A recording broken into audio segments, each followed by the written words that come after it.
joining live or you're catching the replay, I'm so happy to have you here. So grab a cup of coffee or a tea or whatever your beverage of choice is, or you can just take a comfortable seat and we'll spend a couple of moments just slowing down together. If you're here live, feel free to say hello in the chat. Let me know where you're coming in from. And if you're watching the replay, I'd love to hear from you in the comments as well. Just a quick reminder, there is no yoga in the park this Saturday. We are closed because of July 4th weekend. So please have a fun and safe July 4th, everyone. I need to see you. We'll be back at the park on July 11th. So I need to see you. Stay safe. I just wanted to take a couple of moments sharing what I've been working on since we haven't met for the last 2 weeks at the park. We've been out. I have been recording guided meditations, and I've also launched a mudra meditation series. And for those of you who don't know, because this is all new to me too, a mudra is a hand gesture. So often people incorporate this in your meditation practice, but there's a lot of mudras that have been historically used across different cultures and they've been used for centuries. So the most famous one is your Anjali Mudra, which is your prayer hands. There's a number of other ones. If you've been coming to a lot of yoga classes, I'm fairly confident that you probably have heard some of these mudras, the most common being your Anjali. I'll spend a couple moments talking about that and how I've been trying to build a consistent meditation practice myself, because even though I've been a yoga teacher for many years, and I've been practicing yoga for many years, meditation is something that I have not been at the forefront of my practice, and it's something that I would like to continue growing and improving upon. Well, which brings me to today's topic, which is why meditation feels so hard and how to finally build a practice. So it's something that I believe can truly help everyone. So I think if we all do this together, the world would be a better place. First, I wanted to talk to you about my meditation journey. And just a quick backstory for those of you who maybe don't know, I've been practicing yoga for about 15 years. I don't want to age myself too much. And I've been practicing yoga, or rather, I've been teaching yoga for about 6 years now. I've been teaching since 2020. And even after years of practicing yoga, meditation has always been harder to me than movement. And I think, especially when I first started practicing yoga, it was almost excruciatingly difficult to sit in silence and to try to quiet the inner voice that can be so loud in those moments of silence. I used to think that meditation meant completely clearing your mind. So when you had that inner voice that was ever the story and the message is telling you, I thought the goal of meditation was to eventually just reach nirvana and have complete silence. But that is just not the case. And I thought that I was bad at meditation because my thoughts wouldn't stop. It was hard for me to sit still. And there was maybe other things I wanted to do with my time. Like at that time, I didn't really understand maybe what the benefits were, because I think a lot, from society, at least Western society, I think there's a lot of emphasis on like tangible proof of things changing, and meditation is such an internal thing that sometimes there's not that you can't really see these changes happening when they're inside of you. And over time, as I've been building this yoga journey, and I've started first as a student, and you're resting in your shavasana at the end of the class, where you're lying on the ground and you closing your eyes, having those moments of stillness and silence. There's some of the most profound memories I think of some of my yoga practices have been in shavasana. They've been when my thoughts are too loud and I need to quiet those and find stillness and find peace. And it's almost like that contrast that you need to, because walking through life, maybe you hear these voices, and because you're so active, you just can distract yourself. But when you take those moments to be quiet and you do hear those voices, I feel like that's something is so much louder. I think over time, I've realized that meditation isn't about eliminating your thoughts. It's about noticing them and then just gently letting them pass and not getting caught up in them. And I've experienced sometimes we get caught up in these repeating thought patterns and messages, and it's really hard to break those patterns. I think meditation has been really helpful for me as a way to just notice when I start falling into these loops, trying to pause it and letting it go by. Just let it go. And I think that's what's been really powerful and helpful for me. So actually, with that in mind, creating these guided meditations has actually been really helpful for my own meditation practice, because it's almost like, you become so much more skilled when you're teaching someone something. And when I've started creating these meditations, I started like one trying to first understand like what I would need as a student, like as a meditation student would need from the meditation practice. And it was really interesting putting myself in a student's shoes again to try to see like what if I was a beginner at meditation, like what would I need, like what would help me to get into this. But it's really helped me to just slow down and be more intentional. And even in moments where I'm outside and I'm walking around and noticing how quickly I walk, just taking a moment to slow down and say, what's the rush? Why do I have to be the first one there? Why am I causing this extra stress? And trying to be a little bit more mindful when I walk around, even. And there's meditation can be incorporated into many aspects of your life, not just sitting down with your eyes closed. But I think the next thing is like, why does meditation feel so difficult? And I think there's a couple of common misconceptions, as well as like what my personal, I've already shared a little bit about my personal experience about what I felt was hard, like not being able to sit still, like having these intrusive thoughts. But I think there's also common myths or misconceptions that pop up too when people are first starting to meditate. Myth number one, I think the most common misconception about meditation is, just saying to yourself, I can't stop thinking. Like you're sitting there, you're trying to not think because you're trying not to think. You're thinking about not thinking, and it's so meta. It's like, the big elephant in the room. You're not trying to do something, so then you do it more. But the reality is that your brain is meant to think. If your brain's not thinking, then we have bigger problems to unpack here. And I think that's something that's really, it's a big weight that gets lifted off of your shoulders. Like trying to have this inner peace the first time you ever meditate, it's not going to happen.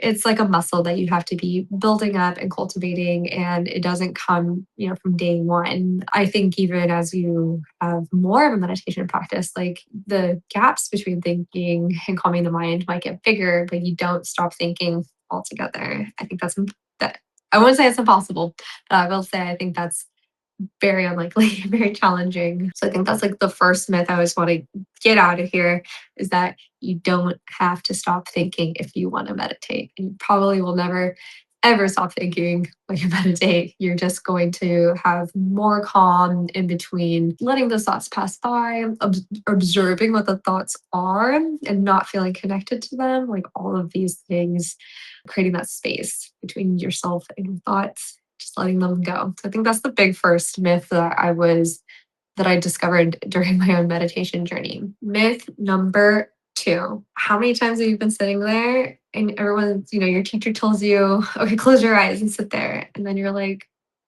and you open one eye and you're like looking around and you're like, am I doing this right?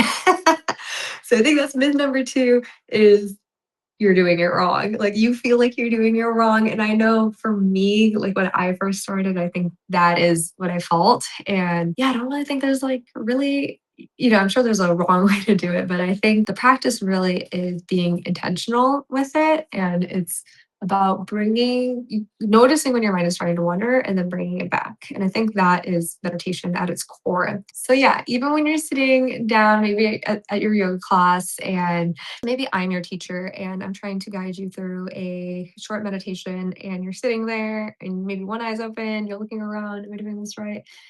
You're doing great. Just even you can even keep your eyes slightly open, but just like, trying to soften your gaze and just trying to bring your awareness to your thoughts, letting things go. It's all going to be good. So I think that's myth number two, is that I'm doing it wrong. I don't know what I'm doing. But really just come back to meditation is observing your thoughts, trying to release them, just trying to center yourself, trying to focus, and just bringing your attention maybe to your breath. There's so many aspects of it beyond just like, I have to be perfect at meditating. Myth number three is about what your meditation should look like. And I think for a lot of people, myself included, I thought initially like meditation had to be 30 minutes or something. And that's why for me, there was always this like imaginary hump that I couldn't get over because I was like, oh my God, like how am I going to carve out like that much time out of my day to do this thing? And then I don't do it. So, what I've started to do instead of being like, I need 30 minutes is like trying to find these small little amounts of time throughout the day when you can incorporate it. And maybe it doesn't even look like what meditation, would be. Maybe you're standing in an elevator and you are trying to, you're waiting for the elevator car to go up. Maybe it's even taking a moment there and like having a soft gaze. You don't have to completely close your eyes, but just having a soft gaze, focusing on your breathing, noticing your thoughts. And even doing that for 30 seconds, 1 minute, just the time it takes the elevator to go up. Or another thing is like maybe you're in line and you're waiting for something, you're waiting to check out at a grocery store. Instead of like pulling your phone out and trying to distract yourself, going on TikTok, going on Instagram, going on whatever social media is your choice, what if you instead took a moment, just bringing your awareness to where you are, noticing how you're feeling, noticing your breath, noticing what thoughts you're thinking, slowing down. I think these are like the little pockets that have really helped me in my mental health and my meditation practice. And like that was like, I think for me, like the baby step, is like baby step one is like first learning about meditation by going to a yoga class. Like, at least for me, that was how I started learning meditation. And then I became a yoga teacher. I started learning about the eight limbs of yoga, and there's pranayama, which is like breathing, breath control, but there's also meditation and learning about it, but not, I was very more so focused on like the physical asanas, like the physical practice. Step one, you hear about yoga and you take you do a small like, meditation, either in shavasana or like at the beginning of class, the end of class, quick meditation. And then maybe you become a little bit more interested in it, you do a guided meditation online. But then maybe because it's so hard, at least it can be hard to keep up with like a daily practice, maybe it's finding those little nuggets of time throughout your day where you can focus more on your mindfulness. And I think that has been a big myth to debunk is like needing to carve out like 30 minutes to do to do something else on top of your ever growing to-do list. Instead, trying to reframe it, finding a couple minutes to even just come down, center yourself, and just breathe. And I promise you, doing these little tiny meditation breaks, mindfulness breaks, like every or even every other day versus doing one 30-minute meditation once a month yeah, these little ones are just going to give you so much more change than during these like once monthly big 30-minute blocks. So I would highly encourage you to, we'll do a guided meditation in a little bit. But that's something I invite you to see if that resonates with you and trying to reframe that focus there for you. Fourth myth I wanted to debunk in this video today is that I have to sit perfectly still and be those images that you may see of a yoga guru or maybe a sage or someone who's achieved like nirvana and they're in perfect stillness. Maybe they're levitating because they've reached enlightenment. They don't move. And that's not the case. You don't have to be that. That's like one way that you can find, that you can practice meditation, but that doesn't have to be the only way. And I'm here to tell you that just like what I just said in the previous myth, like I really highly believe in incorporating these meditations into your daily life. And your meditation can be done walking. It can be done lying down. I'll just be super real with you. I practice my meditation when I get my eyelashes done and I am forced, lie there with my eyes closed, but be conscious because someone is like putting my eyelashes on. And that's one place. Another place where I meditated is at the dentist office where I am, lying there with my eyes closed and they're doing their things with my mouth, cleaning my teeth. And that's another place maybe where you can meditate as well. And there's other times like even walking down on the street and just being more mindful of your surroundings. Like today I went on a walk and I walked over to Dolores Park, which is a park I've lived very close to for the 10 years that I lived in San Francisco. And I'm going to be moving soon, so I'm just trying to squeeze in as many quick breaks walking over to the park as I can before I move. I'm not moving very far, but it's not going to be quite as walking distance as it is right now. I mean, I can, but I think right now I live about 10 minutes away. I think my new place will be, I will take a cable car and that'll be how I get there now. But anyways, I noticed that, like, this is a walk that I've done, for years. I have, like, done this walk, and I've just gotten so numb to it because it's something I've done. It's been my everyday, and today was the day where I was walking around and was like, "You know what? Like, I really wanna, like, take in these moments because I'm not gonna, be doing this walk for much longer," and that was really eye-opening to me because I started, like, looking at things with fresh eyes, and I think that can be also a form of meditation, just, like, walking slower, looking around, being aware of your surroundings, and really seeing things, like, with fresh eyes. Just a small antidote, I feel like sometimes when at least myself, when I'm out traveling and I'm going to a place I've never been before, I'm, so amused and entertained by everything around me, even, the architecture of these houses I haven't seen before, the different shops, the different, like the airport, all these different things, the cars, the food, everything just feels new to me. And when I'm like, when I'm in these new places, because everything's so new, I feel like I'm in a very intentional, mindful state because I'm just really trying to absorb and take everything in. But I find that when I'm in my comfortable home, surroundings, and I'm walking on a street that I've walked for 10 years, it's easy to, kind of just put your blinders on, walk quick, get to where you need to go, but without really, being intentional about something. So I think that's myth number 4 debunked. You don't have to sit perfectly still.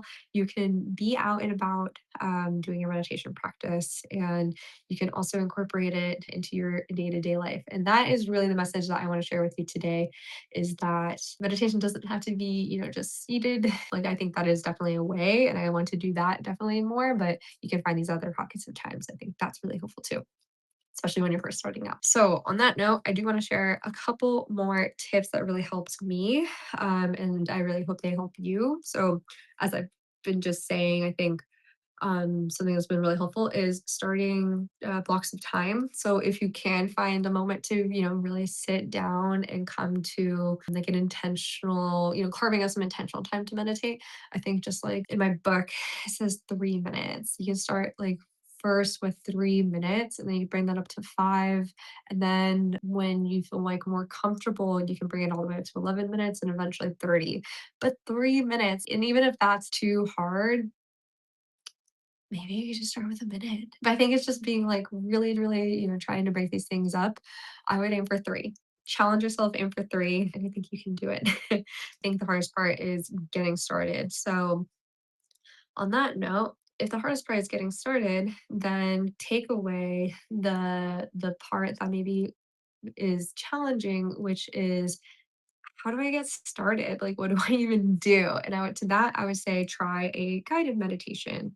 And there's numbers of different types of guided meditations. There's some where, like, I think it's like a whole spectrum. There are some guided meditations. Let's see, let's check. There's some meditations that are hands-on, I will say, from a voice perspective. Like there is someone talking the entire length of the video or the audio track. They're telling you to breathe in, breathe out, really guiding you and enveloping you. So there's not a lot of space in the audio. So you just kind of like can hear that and maybe that's helping you being able to focus instead of listening to your thoughts.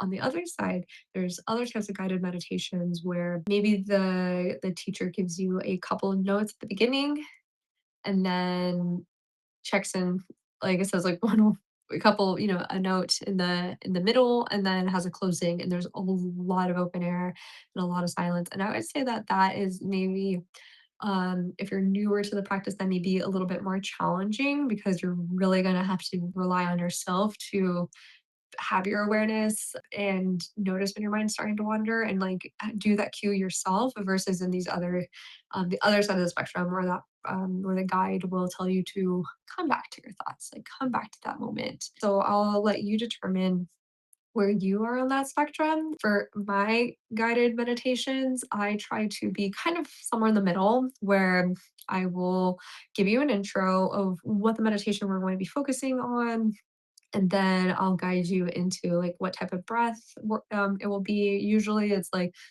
deep inhales through the nose and up through the mouth, or out through the nose, sorry. And then leaving some space, and then give you another cue, and then leave you some space. But I would say I give like quite a few cues throughout it. So you're not sitting there with like not dead air, but sitting there wondering like, is this ending soon? Like what's going on? Like I try to give you that space while so that you can focus on like bringing your attention to your awareness to your thoughts, but also feeling guided that I didn't leave you behind. And on that note, things that really helps me when my mind is starting to go crazy and I'm starting to, starting to wander, just come back to my breath. And I think the breath is truly the most powerful thing that you can do in meditation, because it really is your life force. It's like this is how we get our energy. This is how we get our our life. It's like through breath, and having using your breath as a way of focus during your meditation, I think is just so powerful and so helpful. So I would highly, highly recommend that. That has helped me. And even just being able to focus on inhaling and exhaling kind of gives your mind something to do so that you're not focusing on maybe those other intrusive thoughts that are coming up. Another tip I would say is to keep your expectations realistic. Don't maybe don't challenge yourself into diving into a 30-minute meditation just because something, yeah, like that might be really challenging for you at first. Maybe start small and then work your way up. Also, like meditation is, I don't think it's not a sprint. It's definitely a marathon. It's definitely something that, um, at least for myself, I don't really notice the changes unless I've been doing it for a really long time. I start to, now that I've been practicing, mindfulness, I've been a yoga teacher and all of this for many years now. And now I'm even starting to cultivate my own meditation practice. What I'm noticing now is like things don't bother me as much as they used to. And even trying to just energetically like separate myself from my thoughts has been really helpful, especially as someone who works in a corporate career and who, there's a lot of challenging things that you can encounter in that situation. So just, trying to be more at peace with things and not letting things drag you down, and distancing yourself, letting those thoughts just go by. That is, I would say, very, very helpful. And yeah, think I'm still on this journey too, and I'm still learning, and I'm definitely not perfect, and definitely people annoy me, and I get, frustrated. But I think what's been helpful is like, taking that deep breath when you feel that, and just letting that thought go by, and distancing yourself from it. And that has come with my with this mindfulness and meditation practice that I've been cultivating. Something that I'm going to be trying to do, and this is easier said than done, is, and I think it can be a really helpful tip, is to try practicing at the same time every day. And for me, like I really, really want to be in an ideal world. I want to be someone who meditates first thing in the morning. But right now, that is just not, and it's just really challenging because me and my husband live in a loft. It's amazing. We love it, but it is all open and there's no doors. So if I'm trying to meditate right upon waking and he's scrambling to, get ready for the workday, and then I'm getting annoyed because I'm trying to meditate, like that's not going to work. So for now, I don't think that is on the table. Um, but I'm trying to see if I can like do other ways of meditating in the morning. And I think one thing that I'm trying to do is I'm one of those people who first thing in the morning looks at my phone and then goes on social media and then like my mind is just, um, bombarded with all this information. I just woke up and, just so many things. And what as I've been doing this mindfulness and meditation, journey, something I've been trying to do is not do that and not go on social media first thing in the morning and instead to leave my phone and go to the bathroom and not deal with that. And instead of, sitting down and meditating, like when I'm in the bathroom, like getting ready for the morning and I don't have my phone, I'm actually trying to use that time to be like really mindful and, trying to do like a body scan, like how am I feeling this morning? Instead of like just dissociating and being on my phone first thing in the morning and just not even being mindful and then rushing to get ready for the day and go to work. So ideally I want to be a morning person, but it's just not the case. So what I've been finding actually is that I try to meditate in the evening. So that's what's been working for me. And I think it's something I hope that I can continue. I think that's the time that's gonna have to be. And then maybe one day I will be a morning meditation person. Maybe that is when we move into our new place and we have doors. So I will try to give an update if that changes. Last tip, be patient with yourself. Easier said than done. We're always really hard on ourselves. I think that's the biggest one for myself too. Let's just all be patient with each other on this journey and just know that every day that we do it is a day that we're getting better and we're working towards, not even working towards, like every day we're doing it is you are showing up as a better version of yourself. And I think that is something to be really proud of and something that I used to tell people when they were first starting to run because like I'm so slow or I'm not doing anything. And what I always told them, even you running your slowest mile, you're still lapping everyone who's sitting on the couch. And I think that goes with meditation. Even if you're only getting in a couple minutes, that's still a couple more minutes than most people will ever do in their entire lives. And I think that's something to be really, really proud of. So be patient with yourself. The last thing I wanted to say is practicing meditation with mudras, which are hand gestures. And to me, it's actually really helpful because, like, kind of going back to one of my points about having to sit still, mudras almost allows me to bring like all of my senses together so I can, bring my awareness to my hands. So when you're in Anjali Mudra and you're sitting there with prayer hands, you you can start to like feel the pressure of your hands. You feel your fingers coming together. Your hands coming together actually represents union, and you can feel the both the left and the right sides of the body balancing out, coming together. Yeah, there's just a lot of things, and there's other mudras too. Another one I think that's like really helpful for beginners is taking your index and your middle finger and your first these three fingers. Actually, yeah, it's like your these fingers, and you place them on the inside of your wrist on both sides like this, and you actually really just gently press into your wrist, and you try to your pulse.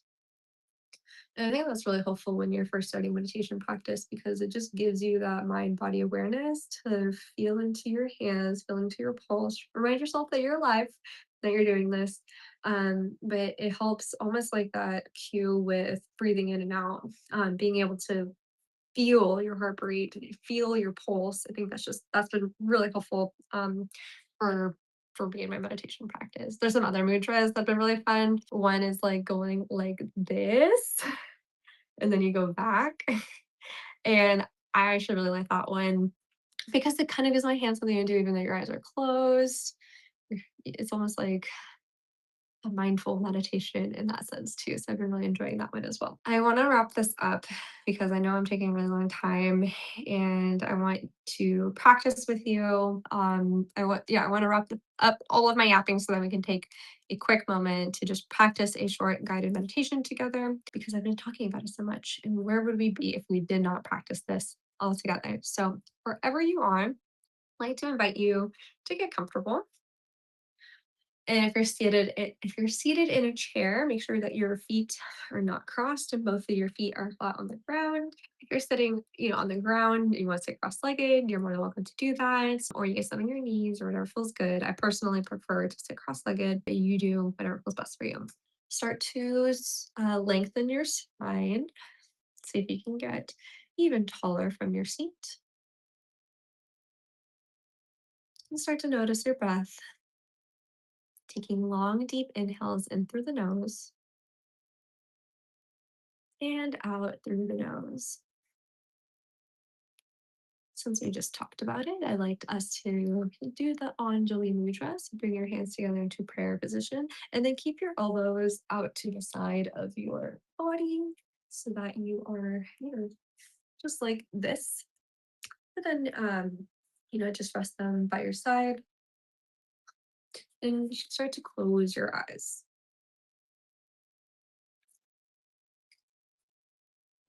Continue focusing on your breath, breathing in and out. Feel your palms together. Feel the energy pulsing through the palms. Feel the heat of the two sides.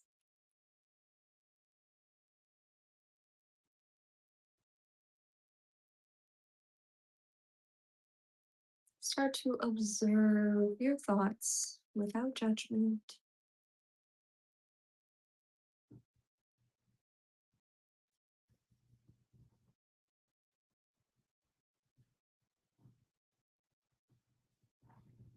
Continue relaxing the shoulders on each exhale.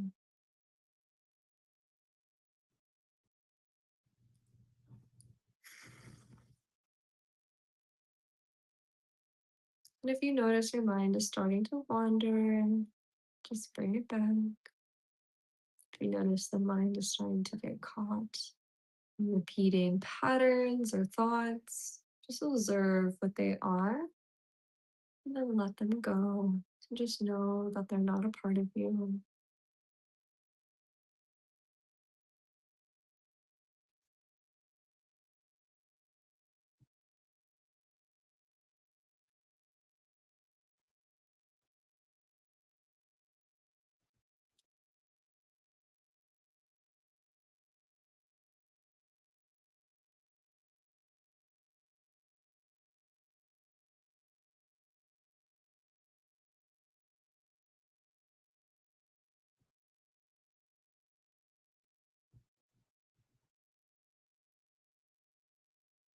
Return to your breath, bringing your focus here.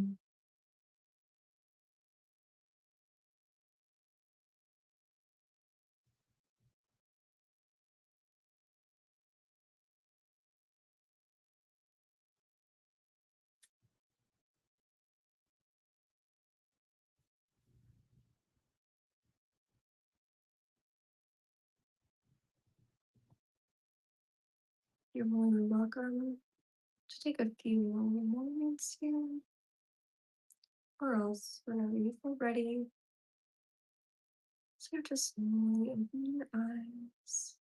Notice how you feel. Notice the space between your hands. Start to rub them together. Back to the space.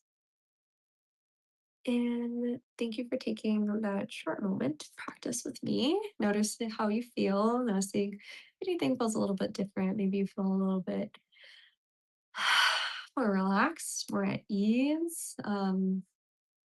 Yeah, maybe just carving out a little space like that, even just a couple moments. Just know that you can do that wherever, whenever.